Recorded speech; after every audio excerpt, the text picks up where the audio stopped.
Bismillah, alhamdulillah, wassalatu wassalamu ala rasulillah wa ala alihi wa sahbihi mawala ma ba'du. Qala ta'ala fi kitabil karim, a'udzu billahi minasyaitonir rajim. Wa lanabluwannakum bisyai'in minal khawfi wal ju'i wa naqsin minal amwali wal anfusi was samarat wa basyyiris sabirin alladzina idza asabatuhum musibah qalu inna lillahi wa inna ilaihi raji'un. Umat manusia itu oleh Allah Subhanahu wa ta'ala sudah pasti akan diuji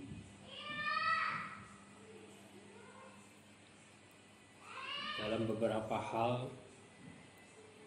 Yang pertama, diuji tentang ketakutan.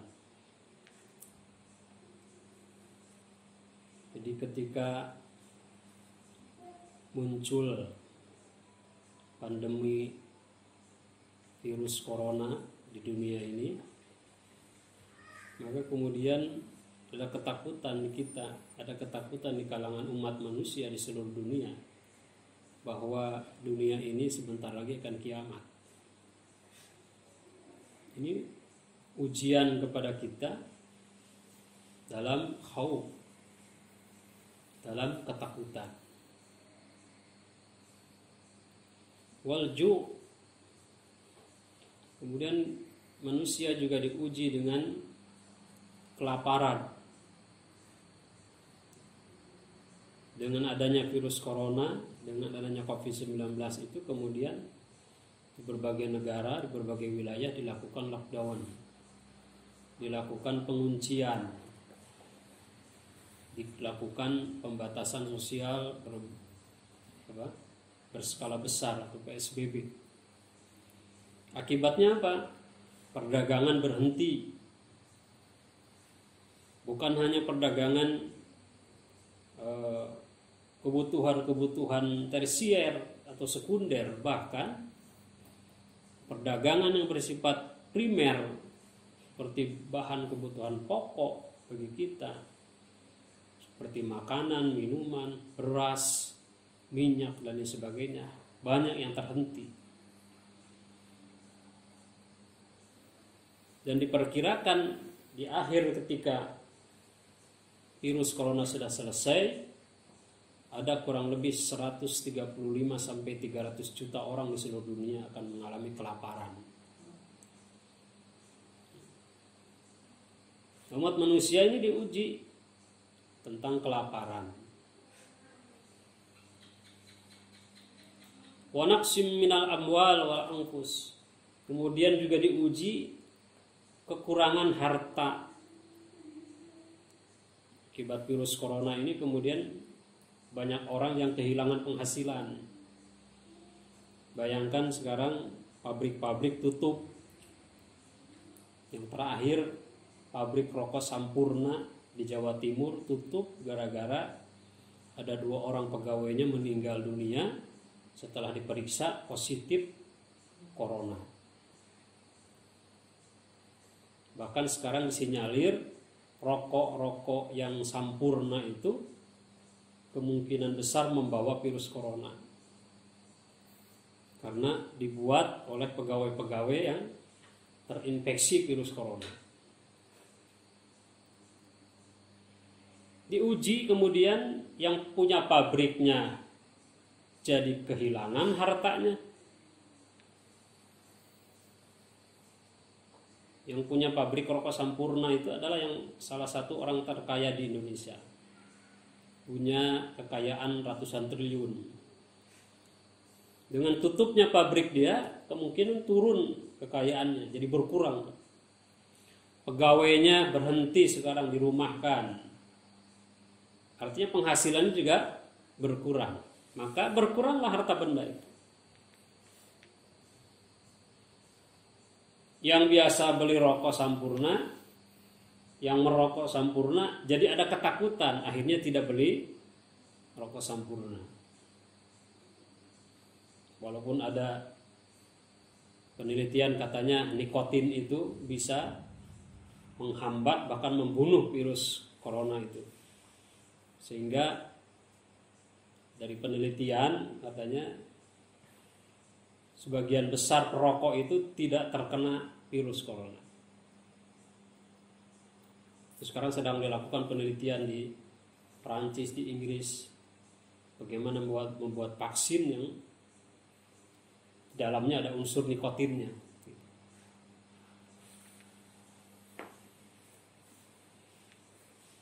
Kita juga diuji dengan wassamarat, kekurangan buah-buahan. Ya, tadi beras kekurangan. Sekarang beli buah-buahan tidak bisa seenaknya di pasar-pasar, harus beli online. Kalau online itu terbatas gitu.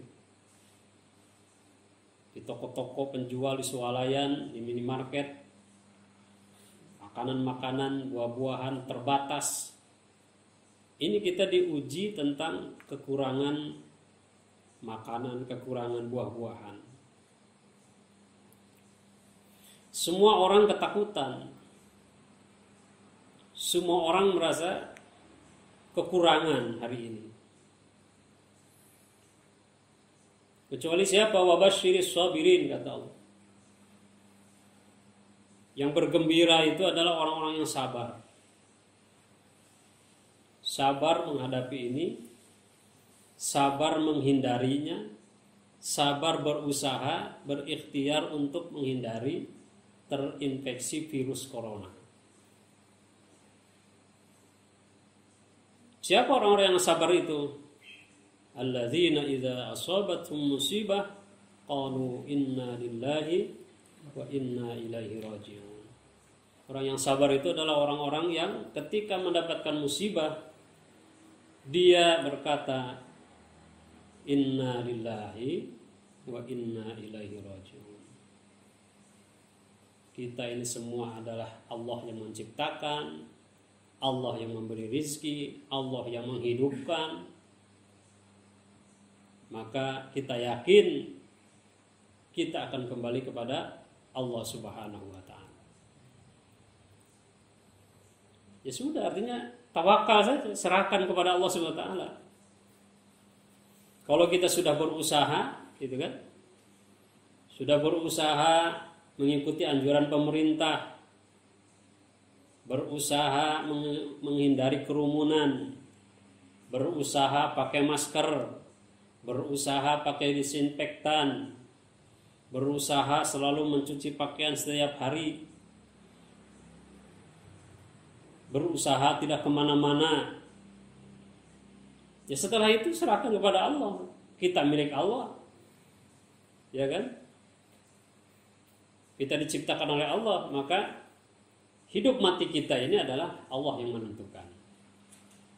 Karena kematian orang itu bukan ditentukan oleh virus corona. Yang wajib bagi kita itu adalah berusaha untuk menghindarinya, berusaha untuk mencegahnya dari virus corona itu. Kalau sudah berusaha, maka kita serahkan semuanya kepada Allah Subhanahu wa ta'ala.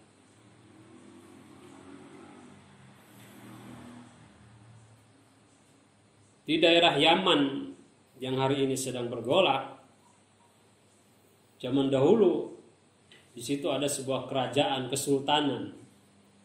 Kemudian Allah memberikan ujian karena banyak masyarakatnya yang durhaka, banyak masyarakatnya yang tidak taat kepada Allah, kepada Nabi.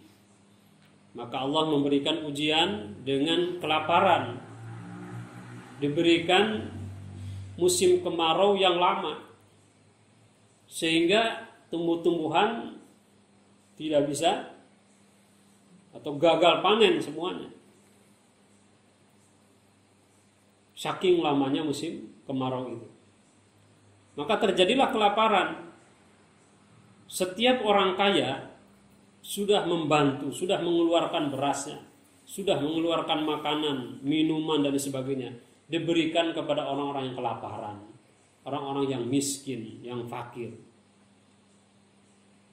Sudah sekian bulan, sudah hampir setahun, maka kemudian Sultan juga mengeluarkan baitul malnya, Semuanya dibagikan kepada masyarakat. Kalau zaman sekarang itu BLT, bantuan langsung tunai. Karena masyarakat banyak yang kelaparan, tumbuh-tumbuhan tidak ada yang tumbuh dengan baik, tidak bisa dipanen, terjadi pusok di mana-mana, sampai pada titik penghabisan. Artinya sultan itu sudah tidak mampu lagi memberikan bantuan kepada masyarakat, semuanya sudah diberikan. Maka dia kemudian putus asa. Di saat putus asa itu muncul kabar bahwa di suatu desa ada seorang ulama, dan desa itu tidak pernah kekeringan. Desa itu subur makmur. Airnya mengalir dengan jernih. Padinya bisa dipanen. Tumbuh-tumbuhannya ada buahnya. Masyarakatnya tidak ada yang kelaparan. Maka sultan ini mengutus para pengawalnya, para menterinya, untuk bertemu dengan tokoh di desa itu, menanyakan kenapa di tempat-tempat lain itu pada kelaparan, di tempat-tempat lain kekeringan, sementara di desa itu subur makmur. Maka datanglah para menterinya bertanya kepada tokohnya di situ, seorang ulama. Kata ulama itu, kalau ingin tahu kuncinya, kalau ingin tahu mengapa di desa ini bisa subur makmur, saya minta sultan Anda atau raja Anda datang langsung kepada saya. Maka para menteri ini kemudian datang lagi ke sang sultan itu, memberitahukan supaya sultannya langsung datang bertanya kepada ulama itu. Datanglah sultan itu ke ulama itu, kemudian bertanya, wahai kiai, wahai ulama, wahai syekh, kenapa atau apa yang Anda lakukan di desa Anda ini sehingga desa Anda ini bisa subur makmur? Ulama itu mengatakan, kalau negara Yaman ini mau kembali subur makmur, tanamannya kembali berbuah, padinya kembali bisa dipanen, gandumnya bisa dipanen, maka amalkan bacaan ini. Apa bacaannya? Bacaannya yang biasa kita lakukan setiap pagi dan sore hari. Itu di dalam pernyataan ulama itu disebutnya rotibul atos. Yang kita baca disederhanakan, yaitu zikir ba'da sholat, ba'da maghrib, dan zikir ba'da sholat subuh. Maka yakinlah, untuk mengatasi kesulitan pangan, mengatasi kesulitan harta benda, mengatasi kekurangan buah-buahan, dan lain sebagainya dalam kehidupan di dunia ini, maka jangan lupa untuk zikir kepada Allah Subhanahu wa taala. Minimal zikir itu dilaksanakan setiap ba'da subuh dan ba'da maghrib. Minimal yang kita sering baca istighfar 3 kali, kemudian baca tasbih, baca tahmid, baca takbir, kemudian tahlil minimal 33 kali. Setelah itu kita berdoa kepada Allah Subhanahu wa taala. Yakinlah bahwa dengan zikir pagi sore itu, atau dengan zikir pada subuh dan petang, maka lingkungan kita, minimal keluarga kita, ketika Allah menguji tentang kelaparan, tentang kekurangan harta benda, tentang kekurangan buah-buahan, minimal keluarga kita tidak akan terkena. Kemudian Allah mengatakan, ulaika alaihim shalawatum mir rabbihim wa rahmah wa ulaika humul muhtadun. Mereka itulah yang mendapatkan perlindungan dari Allah Subhanahu wa taala, mendapatkan kasih sayang dari Allah Subhanahu wa taala. Dan merekalah orang-orang yang mendapatkan petunjuk dari Allah Subhanahu wa taala. Wallahu a'lam bishawab. Wallahul muwaffiq ila aqwamit thoriq. Assalamualaikum warahmatullahi wabarakatuh. Wal habibul ladzi turja